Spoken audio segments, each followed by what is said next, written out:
Gre za izgradnjo novega lesenega mostu. Z deli bomo pričeli takoj po uvedbi v delu. Sledi najprej projektiranje, potem gre ta zadeva v potrditev naročniku in potem se takoj pristopi k izvedbi. Izvedbi v smislu priprave materiala, potem bomo pa čakali najbolj ugoden vodostaj, primerno vreme in takrat se gre v strugo in prične fizično z gradbenimi deli na sami lokaciji. Vse v letošnjem letu, končni rok je december letošnje leto, mi bomo stremeli k temu, da bi to bistveno prej zaključili. Tako da nekje po izkušnjah do sedaj imamo dela 2 meseca v sami strugi, da pridemo ven. Most je dolg 80 metrov, predvidenih je 40 zabitih jeklenih oziroma lesenih pilotov, ki so podaljšani z jeklenim pilotom.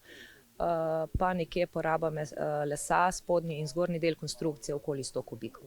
Seveda rast cen je najbolj vplivala na jeklo, betone, asfalte, tako da tukaj smo se mogli spoprijeti. Težava je bila v tistih projektih, ki so imeli že pridobljene in kar naenkrat ta rast cen poskočila. Projekti, ki so novi, to, ko bomo danes podpisali, seveda smo kalkulirali nove cene, iz tega naslova ne vidimo nobenih težav. So pa težave pri tistih projektih, ki so stari projekti, ne, in ima stare cene.